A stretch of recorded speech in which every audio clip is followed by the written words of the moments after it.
for people who are listening to this who are preparing for their transition, there's a lot of things to apply here. There are roles in artificial intelligence that have never existed before. So if Yep. that's something you're interested in, definitely go check it out if you want employment post-military in that way. Yep. B, you can completely like flip this whole transition paradigm on its head because you can do so much more by talking and interacting with these artificial intelligences. Like you said, interview prep, asking it questions, writing resumes, editing emails. resumes, writing emails, all of it. Like it's all new, and it's stuff that you or I never even had. And I wish I had it to be able to do some of the stuff that I use it for now, which is super cool. So still very relevant. Do solemnly swear. Do solemnly swear. That I will support and defend. That I will support and defend. The Constitution of the United States. The Constitution of the United States. Hey everybody, welcome back to another episode of the Post-Military Podcast, the podcast where we give you advice and stories to better prepare you for the next transition in your life. Whether you're a veteran, someone still serving the military, or someone who's just a casual listener, there are going to be phenomenal pieces of advice and wisdom from our guest today that you can take and implement in your life. And my guest today is Nick Jame. Nick, thanks so much for coming on. Yes, thank you for having me on, Billy. Yeah, I've been looking forward to this, honestly.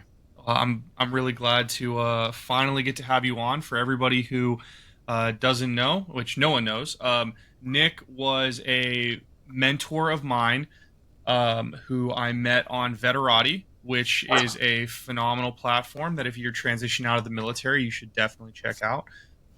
But Nick was not only instrumental in giving me tools to help me network and kind of figure out what I wanted to do in the next chapter of my life, but he also referred me to the job that I am currently in.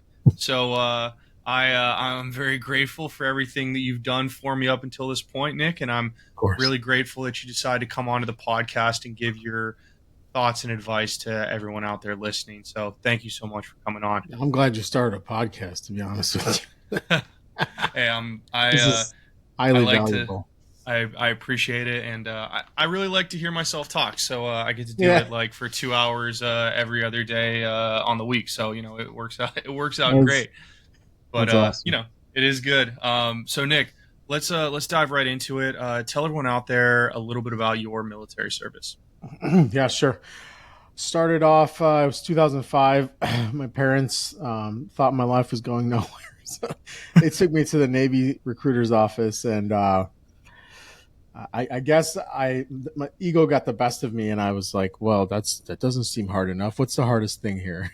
So I picked the Marines, of course. Of course. This young, strapping 18-year-old who thinks nothing in the world can harm him. Anyway, joined, got punched in the face many times. Proverbially, right? Not literally. Perhaps literally a few times. Made it through boot camp. I started in the admin field. So for those of you familiar with MOSs, this is 0151. So I mainly worked in the PACs, IPACs, and the S1s. Head of my class out of Camp Johnson. Got to pick my first duty station, so of course I choose, Iwakuni. Went to Japan, spent 2 years there, doing S1 and S1 work. Yeah, almost fell in love, got married. That didn't work out. And then with someone from Japan. Yeah, Japanese local. That's awesome. Yeah, she's awesome. She's out there. Hey, my wife wouldn't approve of that. We'll cut it. Yeah. And then I came back stateside, Beaufort, South Carolina. I can't say like which one's my favorite. Japan and Beaufort were definitely my favorites. Mm-hmm. There, got promoted a few times, and then was in the IPAC there. Nothing really momentous happened there, I suppose, other than the promotions. Then it it was right around the time where I was trying to figure out, like, am I going to get out at 4 years, or am I going to keep going? And, I sort of recalled an early passion of mine, which has always been technology. My uncle would say, he would lament and say, like, I remember buying you your first remote control car. You spent about 5 minutes actually playing with it for what it's supposed to be played with for. And then you spent the rest of the time taking it apart to find out how it works. So my passion and love and curiosity for technology was born early. So I sort of, rekindled my love for technology, and I decided to stay in the Marine Corps and do what's called a lateral move, or a change of jobs. And I went into the network security business. So that's a 0651. What year was this? This was 2009. Okay, I gotcha. So you, re-enlisted and lat moved. yep. Yeah. So you joined in 2005 and then switched jobs in 2009. Okay, Yep. cool. Yeah. So I mean, lo and behold, and I didn't know what this was going to turn into, but at the present moment, and it has been like this for some time, I consider that lat move to be equivalent to someone buying Amazon shares at like $15 a share. I mean, although Amazon stock's not doing all that great right now, I would apply that when Amazon was at like 2,000 Yeah. a share, right? So it was just such a strategically important decision I had made on my own, and I was very proud of, because I wasn't all that bright. Eating crayons for a living can do some damage. uh, so I made the lat move. Went back home for a little bit. I'm only discussing my leave at home because that's when I met my wife, through a series of fortunate events. Went to 29 Palms. It stinks like hell there. Don't recommend going there. And I don't know if it still stinks, but that's where I trained for my occupational specialty in network security. Learned a lot about routers and switches and VLANs and subnets and span ports and all the real technical things. And VLAN subnetting, which I'll never forget. And came back, got engaged, then went to Japan, this time Iwakuni. And I was on a 3-year or a 2-year deployment there, or not deployment, but, change of station. And decided to get married, came back to the States, got married like 4 months after I left. So this is like April 2010. Got married, got my wife put on the orders. She was there in June, and then switched my tour from a 2-year to a 3-year. And I spent the rest of my service there. A lot of really cool things. Like, I was in charge of the VLAN team. I got promoted to sergeant while I was there. I was in charge of the VLAN team. We basically, set up VMDKs, or VMs in VMDK format, in preparation for deployments. We go out, deploy. It's just mud and grass and trees. We'd lay down all the pallets, build all the tents, run all the SIPR, NIPR lines, secret internet and regular internet lines, set up multi-channel communications, or MUX, deploy satellite links, lay down the command and control infrastructure, basic services like Outlook and I think it was Skype at the time, and other more proprietary command and control tools. Really cool things, doing like nation state defense on, like live attacks on firewalls and IPSs and IDSs, and then counterattacks. It was really, really fun. It really cut my teeth and learned a lot about the hands-on work, which I don't do anymore in security. So that's that was my entire military service. I got out right after that. We had my firstborn son there in Okinawa on Camp Lester. Unfortunately, the hospital is no longer there anymore.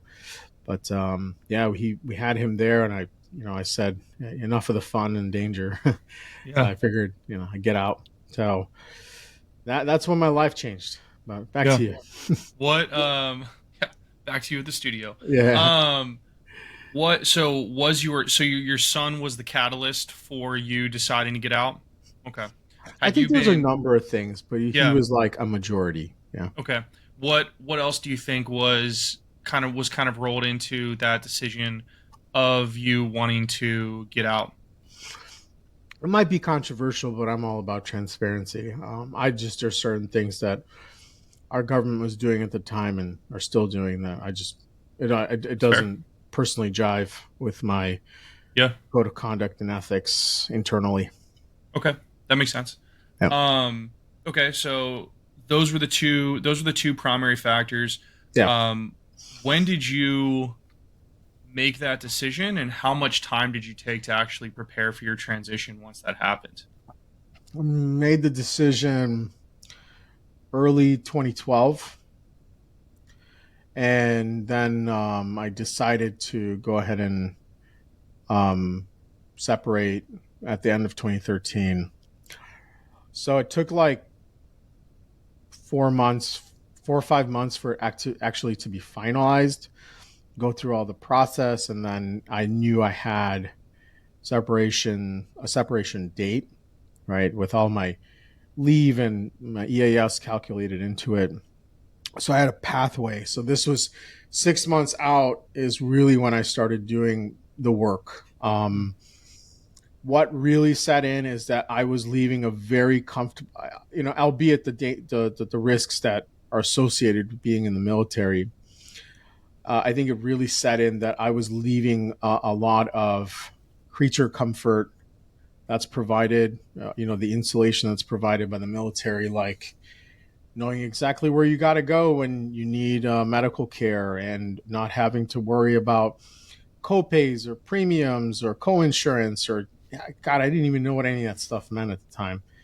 Now I know it all too well. I definitely think we can do a better job in TAPS of teaching on that stuff. But I really set in. I was like, wow, I'm leaving all this comfort and going into this like whole new world that I know nothing about because I entered the Marine Corps as soon as I became an adult at 18 years old. And it sort of terrified me, but I get excitement out of change. I'm a weirdo. I get really excited with change. I love the uncertainty of it, being able to navigate, unpaved paths, at least unpaved for me. And so I had 6 months, and I was like, I was starting to like research more about what my job converted into out in the real world, and I got really excited. I was seeing some salary numbers. I was like, man, I didn't know people made that much money, you know. And so I really kicked it into drive. I remember I'd stay up at least 3 or 4 nights a week, centered around like the weekend. I'd stay up during American, morning, afternoon hours, and I was building up my LinkedIn profile. I created myself my own website. I used my Photoshop skills, and I made this like cool transition of like me in my uniform with an American flag in the background, and then like it cuts over, and the other half of my face and body is like in a In a button up suit? with a tie, Yeah, yeah, I and love like that. it's like a regular face, yeah, no cover, of course, and like the cityscape in the background. So like I was just very like I was really enjoying it. I was like, man, it's like a whole new world. I get to go explore and make up whatever I want and be whoever I want. I'm not restricted by anything. I think going back to your earlier question, I was like, the military really stifled my creativity. I didn't really understand how creative I was until I got out. Like a very very what is that, left brain? Is that left brain or right brain? I That's right brain. Right brain. yeah, I think so. Right I brain's don't know. creative. Yeah. Yeah, Anyway, I don't know. I just podcast. yeah. I just podcast. um. So yeah, so I think that that's cool that you talk about not understanding that the military stifled your creativity until you got out. Yeah. And so do you think that I think you made a really good point, which was the military is very insulated? Because I agree. I think that the military does this really good job of putting your life on rails Yeah. should you Oh yeah. let it. Like you just Yeah. kind of have to sit on the ride and watch it go Mm-hmm. by. Um, but you also said that was a little scary for you, and so was getting over that fear the realization of like, oh, I can be really creative in this new world where I can kind of go and play, or did were there other factors that fed into you being able to get over that fear? I think fear was a driver to my success for sure. Because I was like, okay, I'm going to get out. I have a 6-month-old boy. I have a wife who dropped out of college for me. I don't have any formal, I mean, I had like college classes here and there, but I don't have any formal education.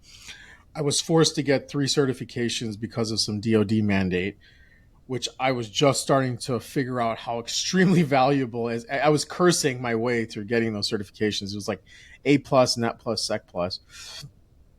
And now I'm like finally realizing the huge value of having those certifications. So it was a combination of fear, but then fear turned into like excitement because I'm like, okay, so like I did make a good choice when I did my lap move. I was like, I didn't realize how lucrative the space was and that I could build a really nice family, or excuse me, really nice life for my family when I get out. So really I was I guess, I was driven forward by this spirit that I can create a beautiful life for my family, not having taken traditional paths of going to college and stuff like that. So I built up my LinkedIn reputation, my identity on there. I was speaking to recruiters at least twice a week. And I don't know if I'm going too fast, but fast forward, I get out. My EAS date, although I was at home for a little bit to factor in leave and terminal leave and stuff like that. EAS date was 116, or excuse me, 115, 2013. My start date for my very first civilian job was 116, 2013. So it was like I had like if you could write a textbook about a successful transition, I think my story would probably be included in there somewhere. So I'm very grateful and thankful for like the veteran community outside. Uh, there's very much this like emphasis on like if you make it, reach your hand down and pull people up. So I adopted that mentality immediately as soon as I got out because I was like eternally grateful for the people who helped me. Yeah, I feel very much so agree with that sentiment. I think that my transition was fantastic, and a lot of the emphasis for starting this podcast is my version of trying Mm-hmm. to Yeah. give back. For the for anyone who is about to make the transition, who has that fear of the uncertainty, what advice would you give them for them to get over that fear?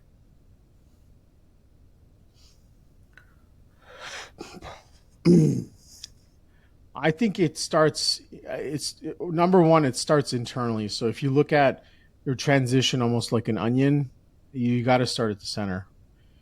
You got to figure out who you are as a person, what you're willing to do to make sure that you can provide a good standard of living for whether it's, you're you're the wife and the breadwinner, or you're the husband and the breadwinner, or both of you are looking to get jobs, really looking internally and working internally on addressing that fear and imposing confidence in yourself based on what you collectively already have learned and know. Understand that the amount of training that looks completely stupid and asinine while you're doing it is in fact shaping you for a very successful career, whatever it is you end up doing. And the one career as a fallback, if you have to fall back, is project management. Like our entire military career is is project management training. To be very blunt, right? Mhm. So there are whole like there's a whole cottage industry on taking veterans and placing them or training them properly, like not properly, but in the civilian world, and putting them into project management roles. That's a huge industry. Mhm. Find confidence in yourself. Collect. collect all the things that you've done and understand that there is convertibility. Even if you're a grunt and you're just shooting guns or artillery or whatever it is you're doing, right? There's convertibility in everything. You just have to be able to look inside yourself and then look outside and make that relation. Number two would be your family. If you don't have family, like perhaps you have extended for your parents or your grandparents or sister, brother, out in this world. But like if you have a family, like really count on your spouse and count on your kids. Make them a part of your transition. Without, I hate to say the word buy-in, but it's almost like you have to sign them up onto this 1 year program you're about to enter into. It's not a formal program, but I guarantee you it feels like it. Sign them up, help them understand what's about to happen, and help prepare them. And then after that, I would say number three is planning. Planning is super important. There's an old adage, and it's like I think some consider it to be a little corny, but if you fail to plan, you plan to fail. That's very true here. So taking what you did in step one and step two, create a plan.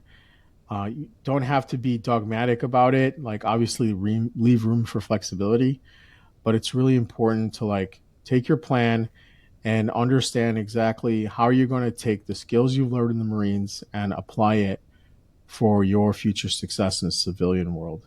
And then make sure your family's on board with the plan and then just execute. Execute like your life depends on it. You don't understand the true value of, I guess the real measure of a person, man or woman, is when they're at their least, right? That's how you get back up.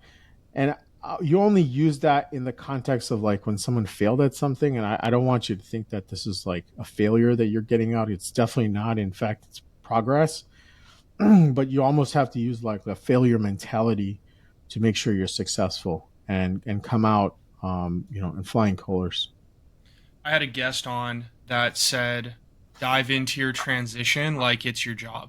Yeah, And yeah, I think that yes. that's Oh a yeah, great, I think that that's a great mentality to take. And I think that what you're saying is incredibly important. One thing that I really want to hone in on that you just said is getting your family on board to sign up for this formal program, as you yeah, said, which I think is really funny. But I think it's yeah. true because one thing that I really want to drive home to listeners that I think you made with that point is your transition out of the military is not you leaving a job to find another job. It's Mm-mm. you leaving a lifestyle to build a new lifestyle. And your Yep, family is a foundational piece or should be a foundational piece of whatever your new lifestyle looks like. And yep, so your military transition can't happen in a vacuum because it's not just job to job. It's everything about you to a new version of everything about you. And if you don't include your family in it, you're going to have a bad time. yeah, And yeah, and so yeah. I think that that's Amen. such a I think that that's a amazing thing for you to point out. And man, that's a lot of that's the clip. That's the clip right there. That's By the the way, clip. that's the Amen. clip. Yeah, the Amen. I love all of that. And so when you were talking about getting out of when you're talking about preparing for your transition, so you said it was one you took about a year. Do you think that that was enough time? Because you talked about planning, like Yeah, failing to plan is planning to fail. yeah. Do you think that you took enough time to prepare for your transition? And if you were talking to someone who was still in, how much time would you tell them to take to prepare? I really had like the 6 months because it was like the first six, I was just like trying to figure out if this was a certainty or not. I think the 6 months was enough. Perhaps it may require different, lengths or duration based on like what your job is internally. I don't want to nuance that, but I think the 6 months is quite enough as long as you take it extremely seriously. Like your job for the next 6 months is to find a job and set up shop, set up life for your family. out in this world of complete uncertainty without any installations. You can go do whatever you want to. You don't know what you're going to wear every morning. You don't know where to be every morning, right? It's there's a lot of freedom, but also comes risk. But there can also be reward if you design it correctly. So yeah, I think 6 months. I think 6 months is enough. I think that the thing that I would highlight that you just said is if you take it very seriously, I personally tell people 2 years. And the only reason I tell people 2 years is I don't think people either A, have the latitude in their military role to Right. take it very seriously, and B, I don't think people do take it seriously enough. And if you give yourself 2 years, it really allows you to take, because I took a year, but I was not working. I was talking to people every single day on LinkedIn, Veterati, or wherever. Like it was a ton of work, Yeah. and like it was like an 8 hour day every single day for me. And Yeah. I think that that was enough. But I don't think that people have the time or the will to do what I did most of the time. Obviously, you did, and you did it in 6 months, but that is the caveat. Give yourself enough time if you know or think your job will not allow you to take it as seriously as you or I think you should take it seriously. So Yeah. that's the Yeah. Definitely. And I think there's like different kinds of preparation too. Like Mhm. there's like it's like the timer starts like when you make a decision. Mhm. Like, sorry, you're gonna have to cut this out. My You're good. throat's getting like super dry. You're good. Yeah. Or you can show them my big effing jug. Your super water bottle. Yeah. I love that. So I'll start over. So I think it Do a really big like Texas. Sorry, I had to make that. I had to make that joke. yeah I really think there's like this spectrum, this timeline, right? So it's like the moment you make up your mind that you're going to leave, right? That's when the timer starts. Like my 6 month, I guess, measurement was really like I had all that time to like accept the fact that I'm getting out, then tell my chain of command that I'm getting out. Then they were like, okay, you're getting out. And then that's when my 6 months started. But yeah, that lead time could definitely be like 2 years. You might be even, you might be like, 1 year into a 4 year contract. And like, I'm done. So if you know you're done, just start now, you know, And definitely. I definitely think that I love that you say there's different types of preparation because I think that there's like ideation and then there's execution. And I Yeah, think that ideation can happen whenever you want it to happen. exactly. Um, You don't need anybody's execution, permission. Yeah. exactly. Execution, however, there is a timeline on that. Like if you're done with year one of a 4 year contract and you're like, I'm done with this, don't start interviewing for jobs. That's a stupid idea. It won't work. That's really bad. That's execution. Yeah. Figuring out what you want to be when you get out of the military in 3 years, that's ideation. That's completely okay. Yes. I love that. So I love the idea of the two separate types of two separate Preparation. two Yeah. types of preparation. Yeah. Um, do you think you talked about like these like forcing functions, the fear, execute like it's going to be failure. um I think that that's a really interesting concept, and it's something that I've talked to a lot of different people about, which is, and we're kind of fast forwarding, so I'm sorry, but you said it, so it's your fault. That's all right. I believe that there are a lot of people in the military who hear things that you say or hear things that I say or hear things that are said in like taps and all this, whether it's about how to prepare for the military, how to prepare for your transition, what you should be looking into. It's going to be harder than you think it is. It's going to take more time than you think it is. It's going to be fast forwarding into the conversation I want to have later. You're going to feel more lost than you think you're going to. You're going to have more of an identity crisis than you think you're going to. Most people, I believe, do not actually believe it until they are up against the wall and have to execute. Yeah. Do you think that, because I believe that failure execution, that's powerful shit, and we in the military, we function off of that real well. Do you think that there is any way to impress upon people the belief that is required to do the things that are required for a successful transition without having to get them into the place where they have to rely on failure execution to Yeah. succeed? No, it's self-conviction. Okay. How bad do you want it? You know, Yeah. how bad do you Yeah. want to stay out of unemployment, right? How bad do you want to provide a life for your family? Like, and to be really frank, like the abundance of resources was like far less, far very limited when I was getting out compared to like right now, right? So to be very frank, you have the internet, right? You have the whole internet, and you have chat rooms, you got Facebook, you got Facebook groups, you got Telegram, you got Discord, you got all these things. Like, uh, I think that I think it's become easier to have a successful transition now. So really, if you do fail, It's on that's you. on you. Yeah. Yeah. Okay. Okay. That makes sense. Um, Talking about resources then, what do you think you did well in terms of leveraging resources when you were getting out? And then what advice in terms of leveraging resources do you give people now because that landscape has changed so drastically? Yeah. When I was getting out, I just through using the platform, I learned and I understood how powerful of a tool LinkedIn is. Okay, and it still stands true. It still reigns supreme in the land of getting a job, right? And I don't want you to think like I'm leading you to a pasture where the only option is you need to go work for someone else. If you got an idea to go like build your own business, go do that. So none of this like following advice applies, honestly, right?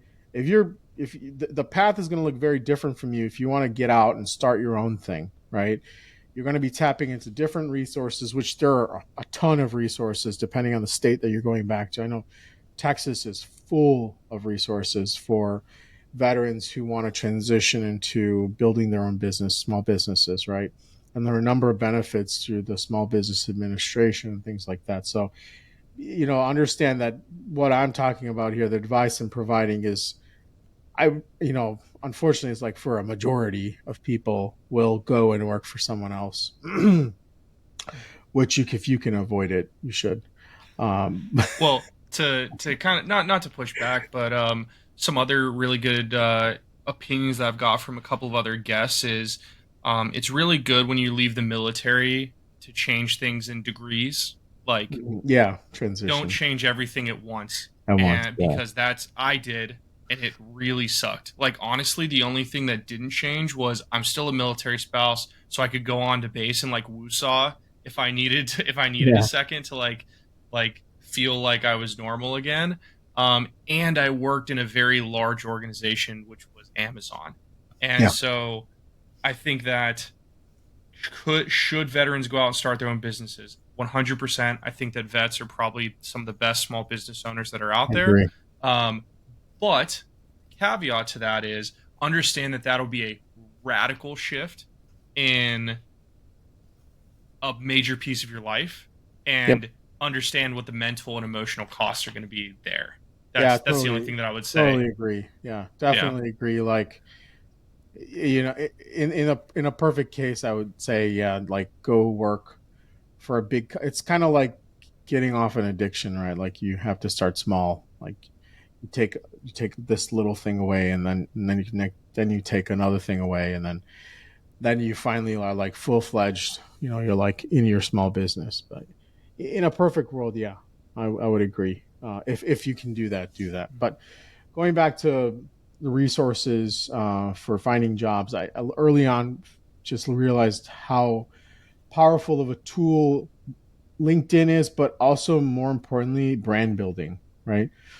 Like everything, even back then, it was like, it wasn't as prominent, but now it's, you are your brand. If you don't know how to market yourself, that's on you that you didn't do the work to figure out exactly what is you're good at. And, we were talking about Ikagi, right? I call it Ikigai, not like a total American, but And you were um, in Japan too. yeah, I know. Shame on me. But finding out what you're good at in the world, finding out where in the world what you're good at is valuable, and finding out what you enjoy. And I think those are all. I think there's 4 circles. I'm missing one. Um, but yeah, definitely, if you can share that resource after this, Billy, that'd be valuable. Link in the Um, description. awesome. Um, but yeah, building your brand, and then so now like I make videos on how to skip applicant tracking systems, understanding like the power of LinkedIn. The search algorithm is extremely powerful. Perhaps I can just share a link. Maybe Bill, you can put it in the description. Of course. I just do a screen share on my phone, reaching out to recruiters, understanding the whole life cycle of how recruiting happens is very key and important. And this is what I preach now, is like, how do you get across a lot of the barriers that are put in place to call candidates? So imagine a candidate pool almost like a funnel. At the top is everybody who's applied, and they need to use systematic measures to reduce the size and the population of potential candidates on the way down until they finally identify the one candidate for this one role from like 10,000 applications, right?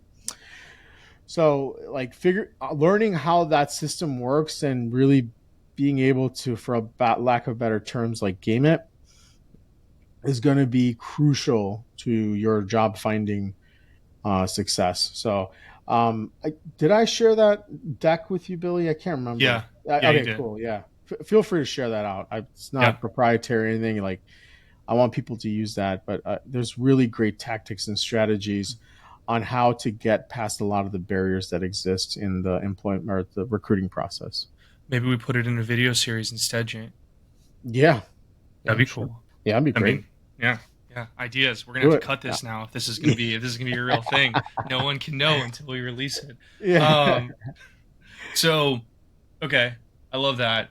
I completely agree. LinkedIn, or the concept of networking in general, has not gone away at all. It's Yeah. king. Okay. I think I would say the majority of you getting a job is your ability to network with people who are already in Yep. the role, and their ability to refer you, put in good Yep. word, all that kind of stuff. So I Yep. I think that that's very, very important. Yep. So what did what's your career look like since you got out of the service? Yeah, good question. So, I mean, unfortunately, like most, I had to start over. Even though I was a sergeant and I was considered like manager level, I had to start over when I got out. So, I started off as an analyst in the security world, as like at the bottom of the totem pole. So I quickly worked my way up. I ended up site manager for one of 2 security operations centers for the second largest network in the United States, the Department of Veterans Affairs. And then from there, I realized the earning potential in this line of work. And man, the dollar signs popped in my eyes like I was in a Looney Tunes cartoon, I swear. And I was playing a game. I was addicted. You know, I wouldn't stay at a job for more than a year and some change, maybe even less. Because it was just offer after offer. Every time I got a new certification, more offers pouring in. The more I'm posting on LinkedIn about my expertise, my thoughts on current news and articles, like the more offers come in, the more connections I made. Like this was like this Rube Goldberg machine, this like perpetual cycle, like the virtuous cycle, right? Like we learn at Amazon. It was a flywheel effect, and but I was continuing to grow. Like it wasn't like I would just go there and make some money and leave. I was adding value. I was growing just at a fast pace, and it was really driven by compensation, you know. So let me hopefully I'm not the first to say this, but let me be very clear. Do not be afraid to, number one, measure your worth and know what you're worth, and number two, demand it. Not ask for it, but demand it. Because if you aren't able to articulate the unique value you bring, because remember, you a lot of us are replaceable. Even I'm replaceable. But like at a certain point where it really counts, you have to be able to articulate the unique value that you can bring to that organization and demand for what you think against fair market value. I'm not telling you to be egregious or anything like that, but against fair market value, like where you think you land, and demand it. And it may take a few tries. You'll get a bunch of no's. Eventually, you'll get a yes. So I did that. I employed that, and I made it to just I think it 5x'd my income from my first job in 8 years. It's like 10 years. I had 8 jobs. It's 10 years. 5x my income over 10 years. So like it was purely, not purely, but like it was obviously driven by passion and love for security. It's just something I was naturally good at. So, and current state, you want me to get into that now, or? I have a couple of questions I want to ask before we go Yeah, into current yeah, state. yeah, The yeah. first one is, you said you had to start over as an individual contributor, Yep. and something that I feel like something that I've struggled with, and I think other veterans most likely struggle with as well, is you come into most jobs in the civilian world and you have a ton of experience as a military member. For you, like you were talking about, you did some really cool stuff in security in multiple locations, in Japan and Leading other teams. spots. Yeah. Yeah, And then you have to go back and become an analyst. yeah. How did you how did you deal with kind of almost having a reset on how people view you and the experience that you can bring to the table? It was a punch to my ego. Obviously, we leave the military because with a very inflated ego, because we're told we're the best in the world and the best at everything, Mhm. and we're untouchable, unbreakable, and all those things, right? Um, so it was really like me having to tend to my ego, and that was that part of that introspection that I was talking about earlier. It's just a reality I had to accept, you know. And you almost have to make accommodations for the fact that you're entering a new world where two languages don't align. There's no like really great alignment between occupational specialties and like the arbitrary titles that are made in the civilian world, right? Yeah, you know, a lot of the times, like I'll run into job interviews and they don't even know what they want when they're or what they're hiring for, like the skill set is like a general like target, and they're doing their best to aim at the center of a very large target, which isn't well defined. But yeah, it was just punched to my ego. Just had to just do some resetting and understand that I'm thankful to gain employment. You know, at the end of the day. Yeah, I think that that's a really good way to look at it. And yeah, for me, I think the cool way of what you said is it's basically two different worlds. And the thing that I tell folks when they're preparing to get out is your military there is nuance that exists in the civilian world that you will never understand until you've been Mhm. there for a while. Yeah. And the best recommendation is there are actually ways that your military experience can be injected into the civilian sector to not only improve your standing in wherever you're at, but also improve the processes and the performance of the Oh organization that yeah, you be in. However, big time. you have no idea how to do that at first. Mm-mm. So don't try because you're going to be like Billy Pugh and make yourself look like an asshole because you're going to say like, well, back in da da da, and I had this experience, and it's not going to make sense to anybody, and it's probably not actually the right thing to do. So it's really a good idea to get an individual contributor role, learn how the sausage is made in the civilian world, and Mm-hmm. then at first let your military experience inform your individual internal actions. Mm-hmm. Then, as you gain more insight into where you're at now, then let what you had slowly permeate through the rest of the organization. But don't start with it because it's just going to make you seem like a douchebag and you're Yep. probably going to get it wrong anyway. So Yeah. that's Don't forget it. Yeah. yeah, Definitely. Definitely yeah. agree. Um the next thing that I wanted to ask you before we talk about like current Nick is knowing your worth. I think it's a really cool concept, but it's also something that's so unbelievably foreign to people who are getting out. Yeah. Um, like we don't know how to negotiate at all. Uh, we we don't know how to do research and asking for salaries because I can just look mine up on a DoD website. Yep. So what is the what recommendations would you give to people um, for actually figuring out what they're worth um, as they're getting out of the military? Well, there's a number of resources like salary calculators and things like that. Frankly, right now is it's a really weird time where general AI is accessible to everyone. I would have never said this before, frankly, but ask AI. Okay. Which one? Which AI should I we think ask? I'd start with ChatGPT. I And mean, where can honestly, just learn how to use AI for those that 1 year that or 2 years that you got. Mhm. You might just be able to find your own, personal success where you don't have to rely on anyone. Like there's so much room to be an entrepreneur. I'm sorry to get back on my entrepreneur box, No, but it's great. like AI, it won't be surprising to me if we see companies IPO multi-million dollar valuations as a three-person company Hmm. in the next 5 years. I won't be surprised.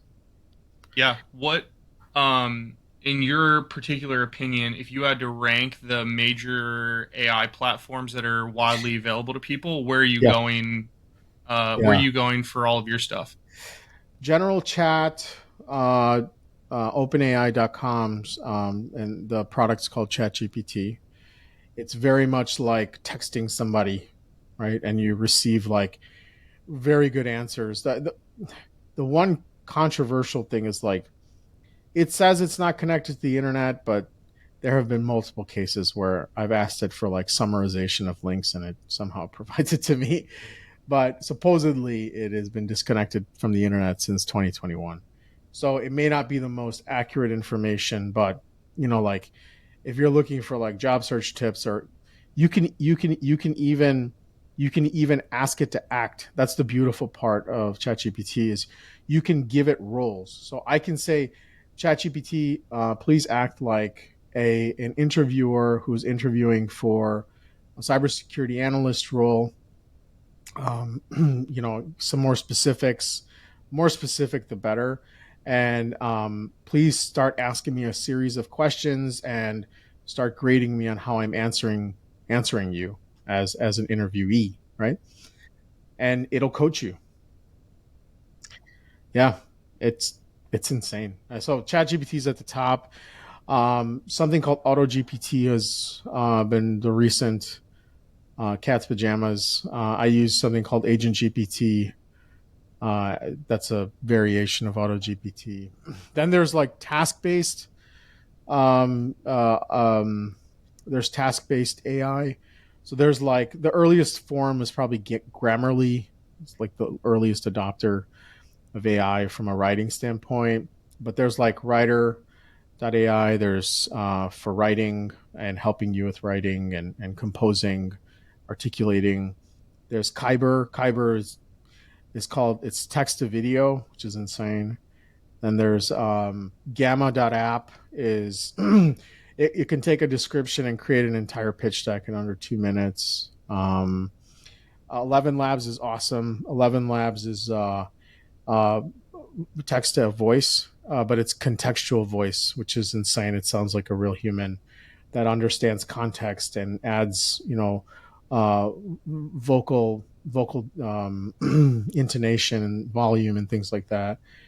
There's syllabi. There's it. I can go on and on. It is an insane. I was talking to a peer who's there down in Houston. His name's Alex. He's working on an AI project, of course, privatized AI. And I was like, I felt like all the AI companies were all sitting in a vault and somebody opened the doors, because it's like they are coming out at such a velocity. I can't even keep up. It's insane. Yeah. Yeah. I mean, it's the new hotness, and as an entrepreneur, you'll understand that in today's economy, it's taking a lot of work for someone to give you the big bucks. The one caveat to that is I feel like investment firms are throwing bags at people who are creating AI. So I think that Yeah. it's just like, on one hand, very interesting, can definitely solve really cool problems, Yep. but someone will also pay you a lot of money to do it. So I Yeah. think that there's I think Yeah. that in our capitalist society, people are really crushed. That's why you're seeing it. But I mean, it's It all is. really cool stuff. So even I even use it all the simple time. things, even simple Yeah. things like prompt engineering. So prompt is how you ask or talk to AI and give it instruction for what you want.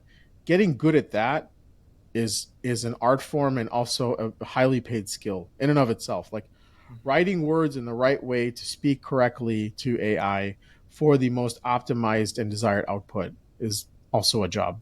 Like Midjourney is text to image, which is insane. It's probably just go try it out. Like Midjourney, Sweet. please.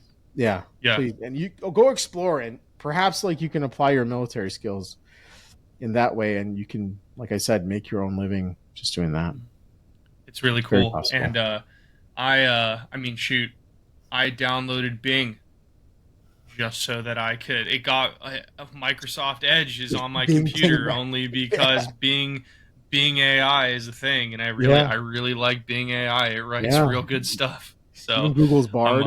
Yeah. yeah. I actually haven't touched Bard yet, Okay. which is funny, but I'm a big Bing and Chat GPT guy.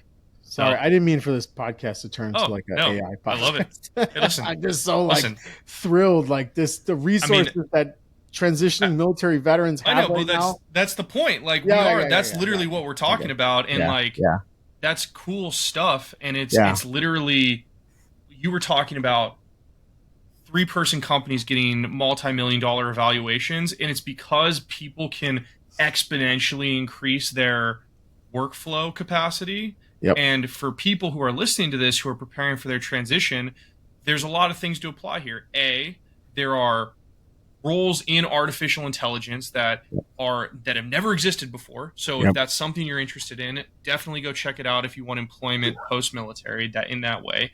yep, B, you can completely like flip this whole transition paradigm on its head yeah, because you can do so much more by talking and interacting with these artificial intelligences. Like you said, interview prep, asking it questions, writing resumes, writing editing emails. resumes, like Yeah, writing emails, all of it. Like it's everything. all new and it's Yep. stuff that you or I never even had. And I wish I had it to be able to do some of the stuff that I use it for now, which is Yeah. super cool. So still very relevant.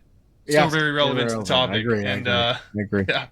Um so I think that because we're kind of on this like high tech run anyway, tell everyone what's happening right now in your life. Well, I got the boot first time ever. As Billy mentioned, I was with AWS and I got caught up in layoffs. I think it's the best thing that ever happened to me. Hmm. Um, I found myself in this mediocrity paradox.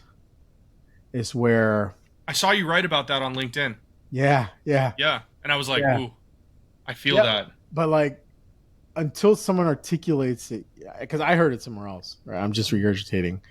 But until someone writes about it, like, and articulates it, like you don't know, you're like, holy crap, yeah, I feel like that. So it's like things were just good enough and not painful enough. And I was like at the intersection of those two feelings, right? My life was great, like it provided a great standard of living for my family. I had really great work-life balance.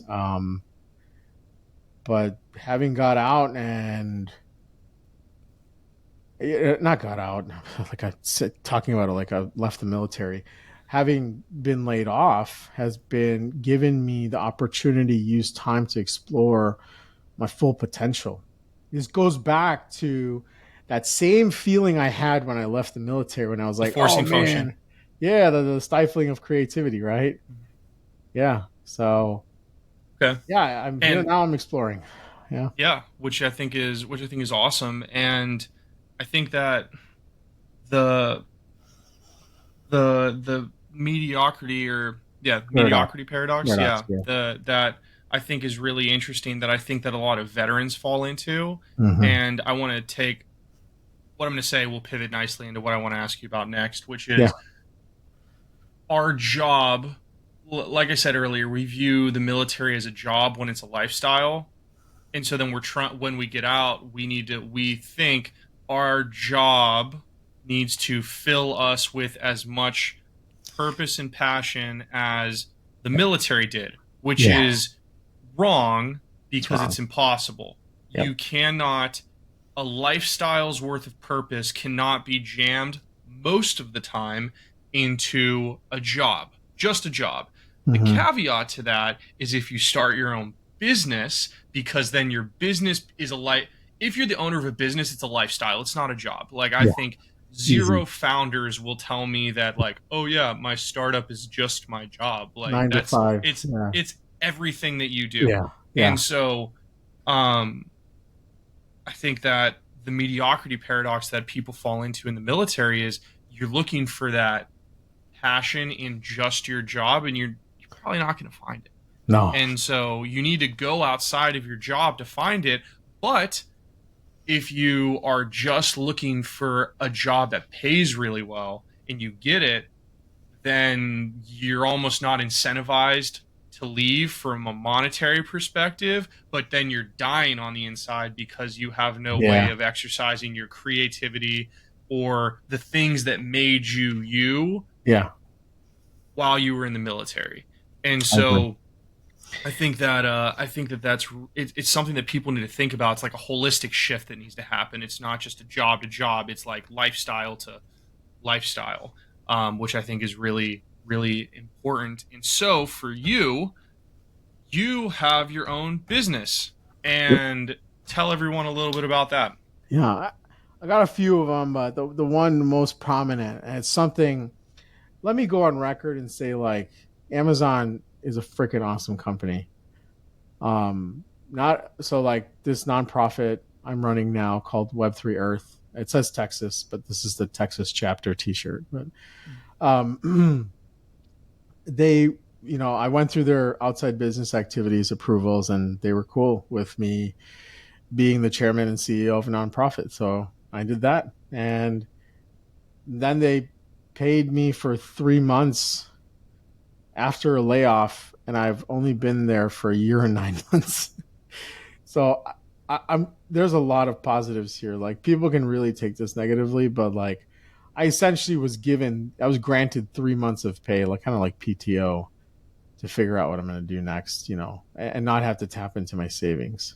So yeah, so that's on the record. But yeah, so Web3 Earth is a 501c3 nonprofit registered with the IRS, and we provide fundamental education, so 100 level education for beginners in the Web3 space. And the Web3 space includes things like, or subcategories like cryptocurrency, blockchain, metaverse, NFTs, artificial intelligence, I'd say falls under there. Not wholly, I think it's its own big giant behemoth.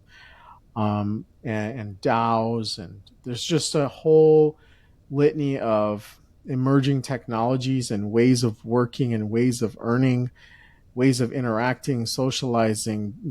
It is incredible how much innovation something as sad as the pandemic really spurred. It showed the beauty in humanity. Like we took something that shitty and we built something beautiful out of it. And I became obsessed with it. So, and this is a total cybersecurity move for me.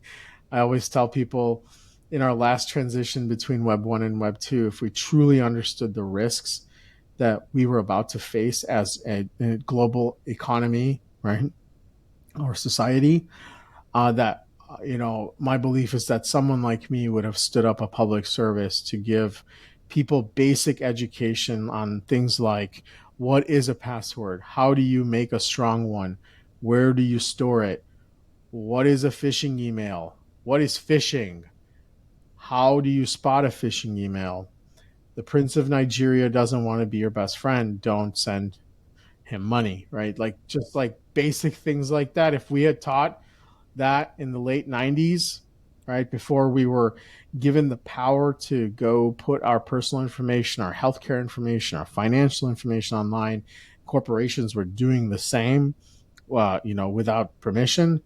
I think it'd be a very different world right now, right? And cybersecurity wouldn't be all that lucrative. So I'm doing that now. This is another transition we're in. People's guards are down. They're looking for neutral, unbiased education, which doesn't exist. And so that's what we do. So Web3 Earth, but yeah, we were founded in Texas, so that's why I have my Texas shirt on.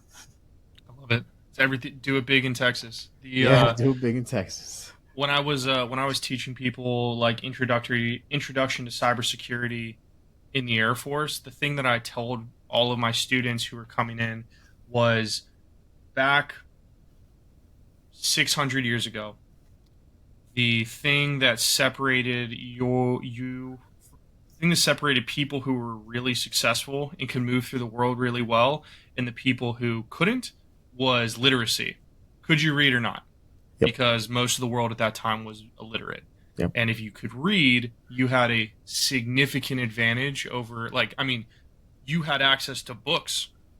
Like you could read a book and then tell an illiterate person what was in the book, and they just kind of had to take your word for it because they can't check you. Yeah. And so the current version of that is cyber literacy. Yeah. If you understand how things in cyberspace function and flow, you have such an incredibly massive advantage over everybody else because unlike books, everybody is engaged in cyber today. Yeah. Like if you're on a phone, you're engaged in cyberspace. Yep. And most people could not tell you how their phone connects to the internet. Like they have no idea. Yeah. And so, yeah, exactly. Yeah, it just works. And so I think that's amazing that you're doing that because you're cyber literacy is the silent killer here because there's just so many ways you can get taken advantage of, especially as people are moving into the Web3 space especially with crypto and everything else that exists in there. So I think that that's an amazing, it's an amazing thing for you to move into, and we'll make sure to put your Web3 Earth link down in the description so people can check it out. Yeah. Something that I wanted to ask you about, because I think that it's really cool. Like it's cool to talk to you. I want to kind of shift into this idea of like identity and purpose a little bit. And the reason why I want to ask you about that now is when you talked about getting out of the military, you said you were passionate about cybersecurity, but driving force for 10 years was like, how do I get paid? Which isn't necessarily a bad thing. You just want to get paid. Yeah. The thing that I've heard you talk about the most that you're most passionate about are two things. A, helping veterans get out of the military, which is a very altruistic thing, and then B, a nonprofit that talks about Web3 and teaching people about this new type of internet interactivity that exists. And both of those things aren't necessarily like they're not based around money, but those are clearly the things that you're the most passionate about. And so something I want to ask you about when we get into I want to get into this idea of purpose, which is when you left the military, how did you build yourself into this place where you were able to hone in on what you were passionate about? So you were able to escape that um, the mediocrity paradox that we were talking about.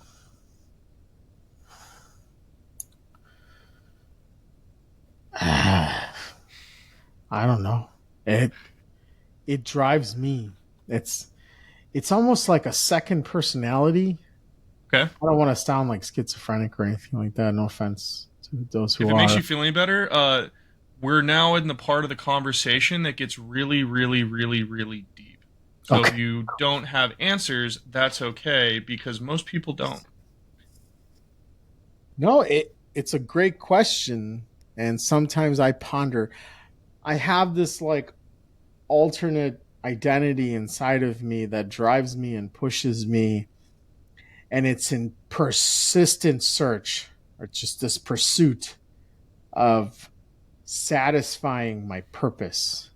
Mhm. Like I think it knows what my purpose is and it won't tell me, but it knows how to guide me and direct me, and it oddly speaks to me like right before I fall asleep.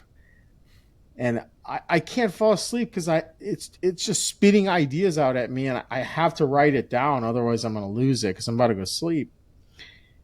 And it's amplified over time, but it's always been there. And I don't think I'm crazy for thinking this way. Perhaps mine's a little bit more pronounced than others, but I think everybody has this person inside of them that wants what's best, like it's evolutionary selectivism. I don't even know if that's a word, but it's like evolution is speaking to you and selecting the right paths for you to continue and sow your seeds and replicate the good parts of you, right? It's like this it's this beast inside of me that will just not let me stop. And my conscious self needs to say no to certain things, but it's just like I'm flabbergasted I don't have like a direct connection with this subconscious, right? And perhaps one day I hope to gain access to this subconscious, but it has been the fire inside of me. I love it. I love it. I hate it sometimes because it gives me so much but doesn't give me direction sometimes, and it's just like whatever it is, my spirit, my I don't know, spirit guide. I don't know what it is. It's this beautiful thing inside of me that isn't just this in like passionate pursuit to always create. I know I'm here to dream and create and make things out of nothing. I know that for a fact. It's made that abundantly clear to me. And perhaps that's all it will reveal to me, but that's who I am. So when do you feel like you started developing this idea of the this person inside of you, this idea to build and create, at least understanding it to a point where you're able to articulate it today? Yep. Well, it was almost like a craving, and in order to satisfy these cravings, like I had to do something, right? And to me, at that early moment, it was more like, and this was like 2016 or so. Mhm. It So this was was after you got out of the yeah, military. way out, way Okay. after. I think that beast inside of me is what originally drove my transition, right? And it's just this thing that lives inside of me. And then it switched courses. It's like, okay, let's go to next level now, you know. And it slowly fed to me, and like I had these cravings of like exploring entrepreneurship, and like that's why I've been harping about it so much. I think at that moment I was like following Gary Vaynerchuk like he was Jesus himself, and you know amazing guy. I think he is in tune with his beast, for sure. If you don't know who he is, please go check him out. I think it's GaryV.com. uh, he was talking about like what's next, what's the big thing, like I was listening to Tim Ferriss a lot. He was talking about writing a book, and I was like, yeah, I'll write a book. Let me start small. So it was around it was 2014. I was challenged by my really good friend. He's still a good friend of mine. Lives down in San Antonio, I believe, or Dallas. He's gonna hurt me for saying that. But he lives down south in Texas, and he was my manager at the VA. He challenged me to take CISSP. Like I didn't. I was like, no way, I'm not gonna pass that thing. Like, cause that's it's like a milestone for every security professional. He's like, I dare you to take it, pass it in 21 days. I'll buy you a steak dinner. I'm like, done. Let's go. I was like, and I did it. I got the book. I studied one chapter a night for 19 days for 19 chapters. I took 2 days to prep. The 21st day was my exam. I passed. And I was like, how freaking cool, and so like a few years later, I was like, let me memorialize like the plans just based on like me exploring my entrepreneurialism. I was like, let me go explore, like perhaps memorializing what I did to achieve that, because it's not like something everybody can do in that short time frame. It usually takes like a few months for people to study and pass the exam. So I wrote a book. It's called CISSP in 3 weeks. I don't think it did all that well because it was just instructions on how to get prepared. I think the lazy folk out there thought I was giving you like answers to the exam so you can pass it in 3 weeks, or that there was more content. But it was like simply like instructions on like, like stupid, simple things. Like it was like planning out the thing, bringing your family, once again, family on the journey with you, and like setting a good example for your children to like watch you being religious about it and regimented every night, and preparing for the exam, like starting like a few days out, like how you should be eating, what like how do you manage water consumption and bathroom breaks during the test, because that's like you get like 4 hours to do it. I think it was like a 250 questions when I took it. I think it's less now, but anyway, that was my first.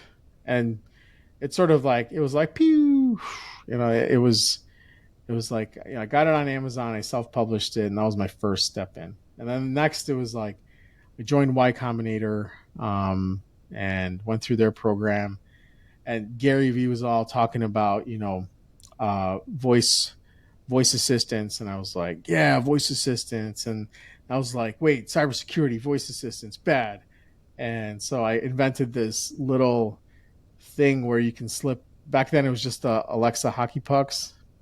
So you slip it in there, and I got this white noise from this lady has her doctorate in like audio engineering. Basically, if you play that white noise against Alexa's microphones, she really can't hear. And I called the product TrueMute. And I 3D printed it and everything. And like that was like right around the time where I was like, oh shit, man, I love this stuff. I love like building with my hands. And and then I was like, and then I went full on, like I started doing woodworking, and like I was really building with my hands. And then I realized it was like, we as technologists build so much digitally that like we crave like physical, tangible material creations. At least I do, right? So yeah, started there. And then fast forward, I invented a product called Insider Cloth. It's for anybody who has glass, basically who wears glasses. Basically, like it's a microfiber cloth that adheres to the inside of your shirt so you don't forget it, right? People forget their microfiber cloths all the time. So that's still going. But yeah, I keep inventing little things. Yeah. I love it, and I think that the big takeaway that I would have for what you just said is the exploration of self through doing. Yeah. And a really good quote that I got from one of my guests who got it from somebody else was, he said that unrecognized genius is cliche, in the sense that if you're like, anyone can say that they're going to do something, but very few people actually go out and do it. Yep. And so the fact that you went out and did as many times as you did is just a really cool exploration of self and in your identity. And something that I have a theory, but we'll find out here in a second. So I'm gonna ask you some more questions and we'll find out. What was it like for you from an identity perspective to leave the service after being in the service through basically the time that you left high school until you got out uh, as like a sergeant? Like your whole identity was wrapped up, like your whole life was wrapped up in that. Yeah, Like you were just military that entire time. yeah. Then it cuts off. What was that like for you from an emotional and mental perspective?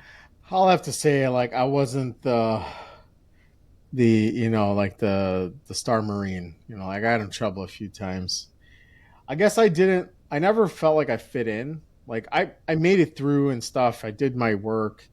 I did stupid things. I get NJP'd, and but like it was just me like using my smarts for stupid instead of good. Um, so I never really like fully like convert like transformed into the Marine. Like I think it was easier for me than a lot of others. And I really tuned into the language of the civilian folk and eliminating acronyms. I'm huge on people using acronyms. Probably why I have a nonprofit that teaches on education. But yeah, I think it was easier for me than most. To be honest. Interesting. I think that's interesting because I personally I think that your desire to integrate into the culture of the military has very little to do with how impactful separating from the service is or not. Ooh, that was deep. Because Yeah, that was deep.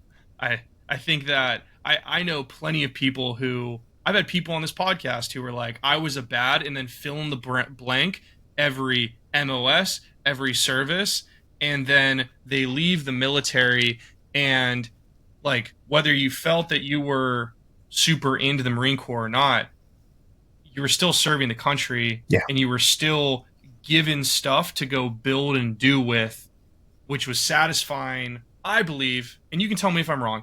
I believe that it was satisfying that beast inside of you enough because the Marine Corps moves quick enough. Mm-hmm. It was giving you challenges. Yep. It was letting you lead. It was letting you make decisions. It was letting you be that more constrained, Yeah. for sure. But it was enough. It was enough purpose and it was enough driving force in your lifestyle that it allowed you to have that.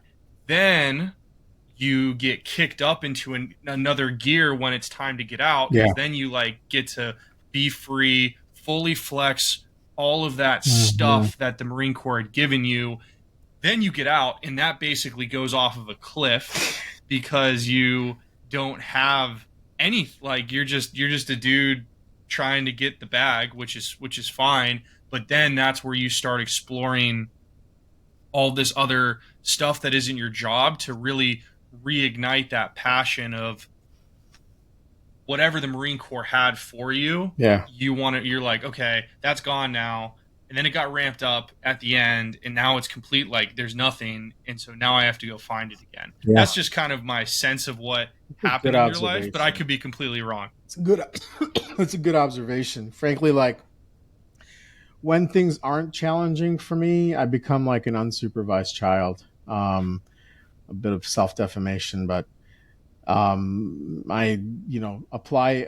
I've learned to tune it to apply my energy for good when my energy isn't used by my surrounding environments. But before, I was like an unsupervised child. Like when I was in the military and things were like a little too comfortable, yeah, bet your ass I was getting into trouble.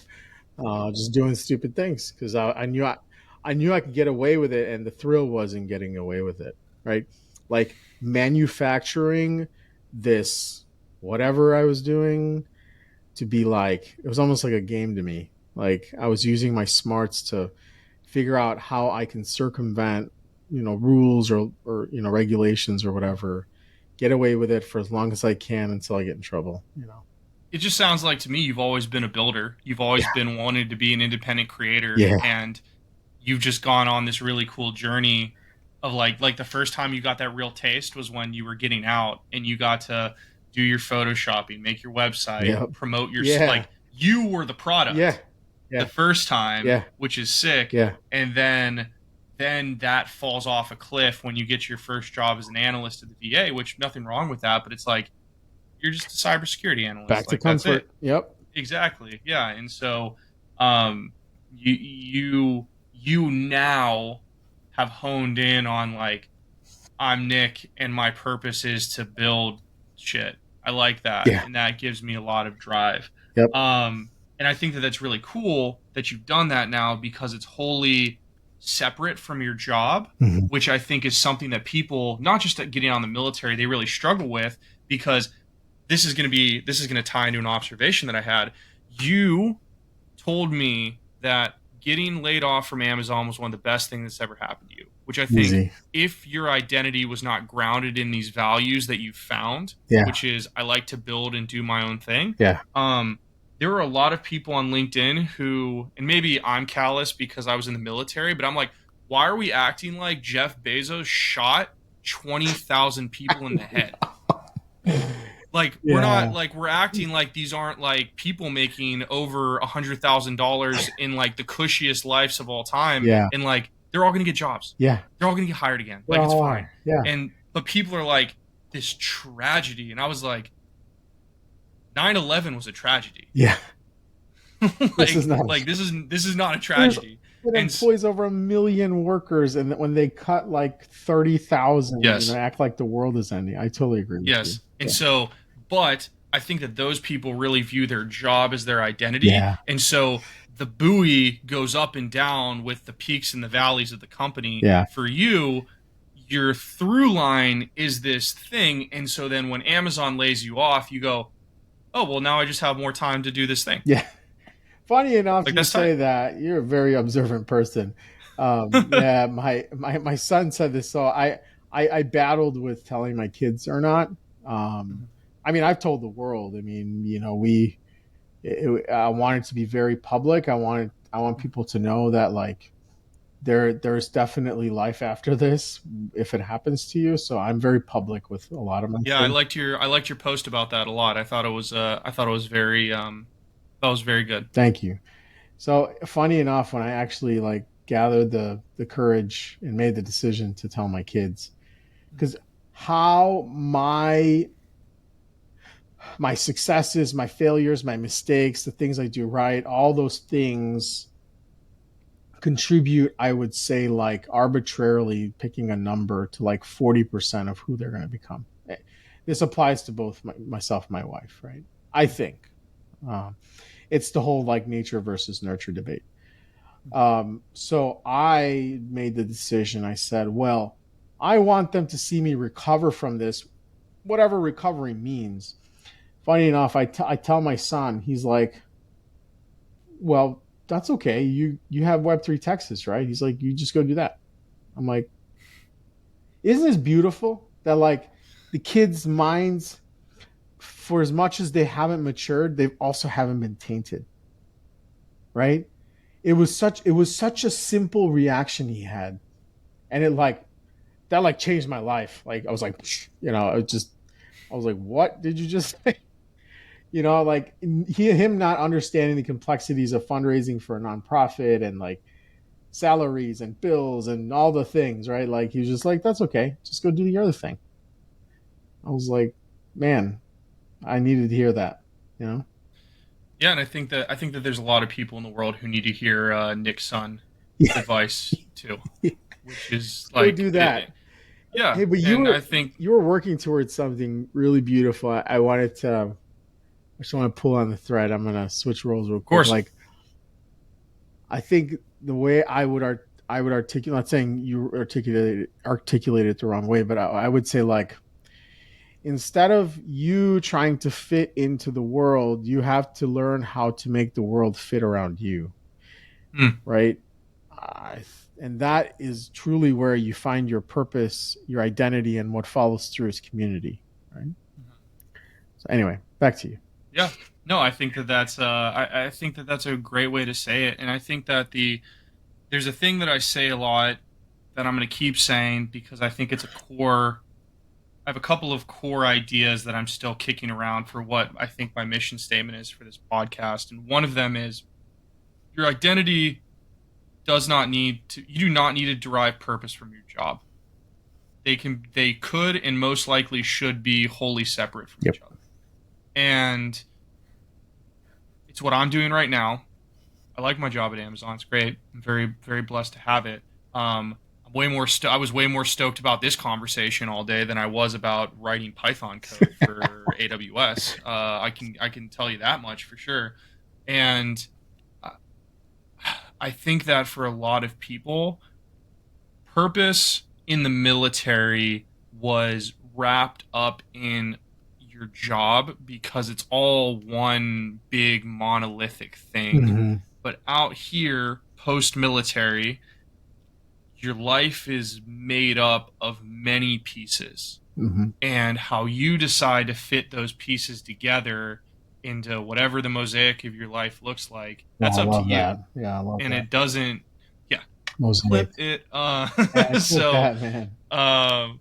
So whatever you want it to look like, and whatever you decide to emphasize, that's up to you. It's up to you. And if you decide to emphasize something, then you can have other things running in parallel or in the background, and whatever happens with those things won't matter. And so what matters is whatever you decide to emphasize, understand that that thing is going to affect the peaks and the valleys of your life. Yeah. So you need to pick well. Yep. And that exploration is what's really important. And you use the time of stability to explore what works and what doesn't, right?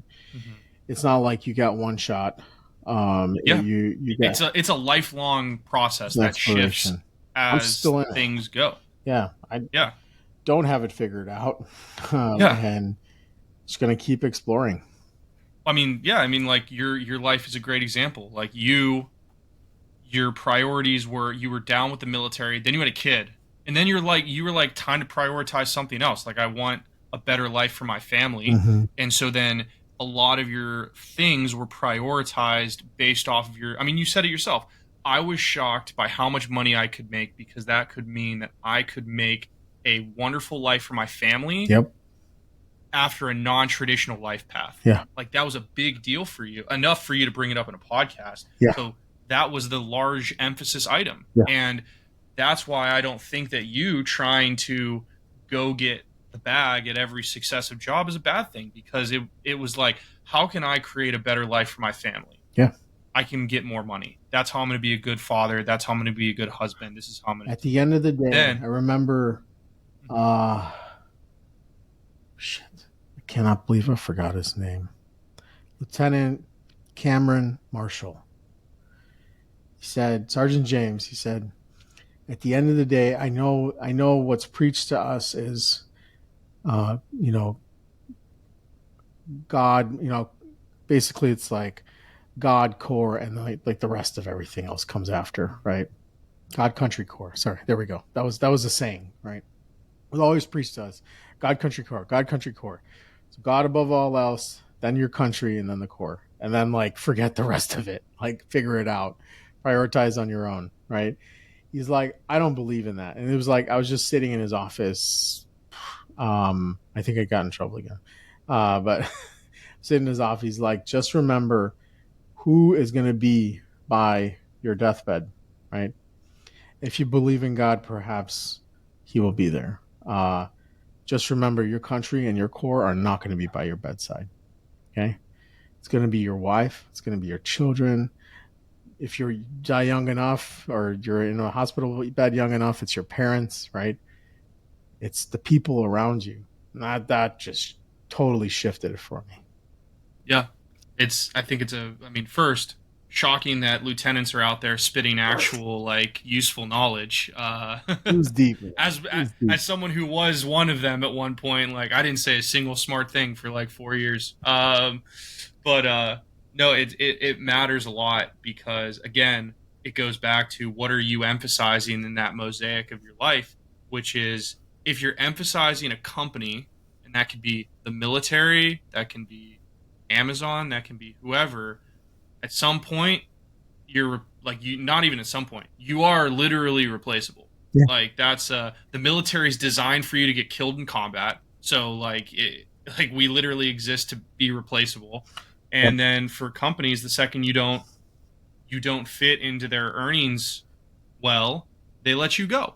And so that's it. So like if your identity's wrapped up in the company, that's going to come to an end. Be detrimental. And that's going to, and it will have a massively detrimental effect on your psyche. Should that be the thing you decide to emphasize in your life? Yeah, it could fracture you for sure. That's why, like, but we have to understand the trap. Companies are set up that way. That's what this whole this push on culture is, right? Like, and it's like it's like a, unfortunately, it's like a self-fulfilling prophecy. It's like, do we want good culture? Yeah, but can it, if oversubscribed, right? If taken far out of moderation, you can intertwine your identity with the identity and culture of a company, and when something breaks, it's going to fracture you, and it could be irreversible in some cases, and that's when people get into unemployment, and like there's just a whole hole you can go down. Well, I think for companies, I think that there's two layers to the company. I think that there is the greater mission that the company may or may not be providing, and then there's the company itself. Yeah. I think that if you find value in being a part of the company itself, then that's bad because it can set you kind of up for success for whenever you get fired or you leave. Then it's like, oh my gosh, who am I? Like, especially in the military, like, Yeah. who am I if I'm not an Air Force officer? Yeah. Who am I if I'm not a sergeant in the Marine Corps? Yeah. If you're dedicated to the mission, the concept is eternal beyond the company. Yeah. Like for the military, I agree. serve and protect. You can do that in a variety of different ways. Yeah. And so yeah. if you're tied to that, then you can leave the military. You just need to then go find some way to serve and protect on the outside and actually believe it. Yep. Believe and internalize that you can find that value outside of that organization. Yeah. But the problem is some organizations in like especially in a capitalist society, like great example would be like Apple, music and iPhones. Like I'm sure they have like higher, like a higher value, but it's like, unless you're really into making phones or computers really, really well, which I would say for most people, that's not that, like, I don't think that gets people out of the bed in the morning. Like, it's really hard to tie your identity to a high level. So then you have to drop down and like, I am an Apple employee, which is like, yeah, badge of honor. But the second Apple lays your ass off, like, it's over. Like, then what are you? Like, what are you? Like, you're just someone who has ex Apple in their LinkedIn description. Like, yeah. And so you can fall into this trap even in your own business, Yeah. Yeah. Like, you still need to have separation. Yeah, it could be your baby, but once you start putting more cooks in the kitchen, yeah, there have been a number of cases where people have started companies and the board has fired them. Yeah. I had a founder on a couple of weeks ago, and we talked about this very thing where he said his first company, when they sold it, his identity was wrapped up in the company. So it was very hard for him to hand management over to somebody else because like his identity was wrapped up in that company. And then by his second company, he realized, oh, I just like building things just like you. And he said it didn't really matter because as long as I was learning and building, then whatever happens outside of that happens because I'm satisfying my higher calling, if you will, which is to build and to learn and to push, like to get more knowledge. And so that's the delineation. It's not the company, it's the higher mission that he assigned to the company. And that allows him to ride the ups and the downs that all entrepreneurial ventures like have. And so it's yeah, it's really I think that I think that's really important, man. Um the last question that I want to ask you about um is something that so identity and purpose, we've talked about that a lot. I think that they're very important. The last thing that you brought up to me when you were mentoring me, you talked about like pick. So purpose, you talked about identity, and the last one is community. We haven't really touched on that yet. When somebody is getting out of the military, what do you think are important communities that they need to get into? Because what veterans do not need to do is isolate themselves post transition. I think that's the worst possible thing that you can do for yourself. And so, what advice would you give to somebody about cultivating community post military?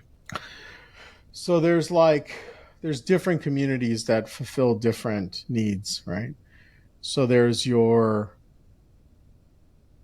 occupational community. So like I have, cybersecurity, and I'm in part of cybersecurity groups. Then there's, military affiliation or, affinity groups, right?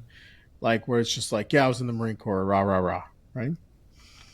Then in some cases, the two are the same. Perhaps it's a veteran cybersecurity community. And then more closely, I think your friends and family are also part of your community. Cannot discount them. And in fact, they are more influential on you than you think, right? The way you lead and the way you shape your family can have a direct reverse impact on how successful you are out in the real world. Because if you are not giving not your all, but not giving your family the attention they need, then they cannot give you the attention that you need. As much as you don't think you rely on them, you do. Okay, so that's like core inner circle is family and a tight group of friends. Perhaps they're veterans, maybe they're not, who knows. But find people who are like-minded, but also find people who are different than you and bring them in, right? And create your own little community. And then expanding further out is your occupational community and your military affiliation community. I think that that's a great summary of the things that you should be looking to build around yourself as you get out of the service. Because again, do not isolate yourself. No. It's the worst possible thing that you can do as you get out, because the military is such a community-based organization that you're going to get lonely whether you have community or not. And if you don't have people to catch you when you kind of crash a little bit when you get out, it's going to be a real bad time. Yeah. So, Nick, dude, it's been great. Yeah. It's been great talking to you. I really loved it. Cathartic, man. Yeah. The last question before we close out is, what is your final piece of advice that you want to leave the listeners with? Oh, dude, come on. Wasn't ready for that. Well, I always say this to myself, but always be the most uncomfortable when you feel the most comfortable. I love that. Don't stagnate. Yep. Don't get comfortable. Always find ways to push yourself out of your comfort One zone. life, man. It goes by so fast. You know, you only go one life. You don't know when it's going to end. You're not even guaranteed the full life expectancy. So make sure you make your impact. You leave the earth happy. You make those happy around you. Just do good. Just be a good human being. I love it. What a wonderful message to end on. I love that so much. Thank you, Nick, for coming on and for talking to everybody.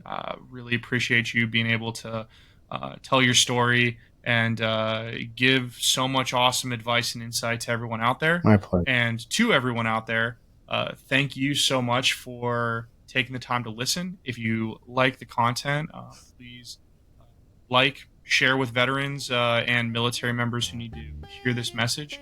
And we will see you next time on the Post Military Podcast. Peace.